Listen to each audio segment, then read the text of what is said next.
এখানে আরও একটা গাফলতি হইতে পারে, যেটা হইতে পারে যে সিভিল এভিয়েশন এর আগে যে আগুন লাগছিল সেই সময় দেখা গেছে যে এদিক থেকে আগুন পানি দিছে, ঠিক কুরিয়ারের ওই জায়গাটুকু পুড়ে গেছে। ফায়ার সার্ভিসের লোকজন আসলে ক্লান্ত হয়ে গেছিল, তারা হয়তো ওইভাবে পারে নাই, তবে পানির পর্যাপ্ততা ছিল না। তবে তারপরে পানির এখানে পুষ্কানি ছিল, আমাদের এখানে ছিল না, পাম্প আছে, পাম্প থেকে পানি নিছে।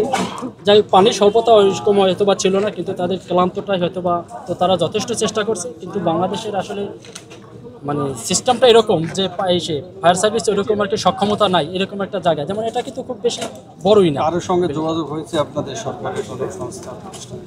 না না, এরকম কোনো যোগাযোগ হয় না, বা এরকম হয়তো বা দেখা গেছে এরকম ঊর্ধ্বতন কর্তৃপক্ষ যারা আছে তারা হয়তো ওইভাবে, এখানে যারা সরকারি আমলা আছে বা কর্মকর্তা আছে তারা হয়তো বা দেখা গেছে সরকার থেকে বেতন পাবে, কিন্তু আমরা যারা এখানে যারা কাজ করি, আমরা যারা এখানে যারা আছি, আমাদের রুজি রুটি এখানে বন্ধ হয়ে গেছে সবার। এই যে দেখেন সবার চোখে পানি, কারণ আমাদের রুজি রুটি বন্ধ হয়ে গেছে এখানে কবে কি হয়।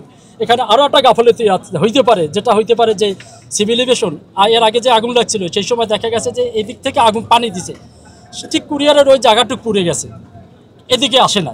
ঠিক এইবার পানিটা দিচ্ছে ওদিক থেকে, আগুনটা সব এদিকে চলে আসছে। তো আপনাদের মাধ্যমে দাবি যে সেই কেন ওই যারা গেটে ডিউটি ছিল তারা কেন ফায়ার সার্ভিসের গাড়িগুলো ঢুকতে দেয় না,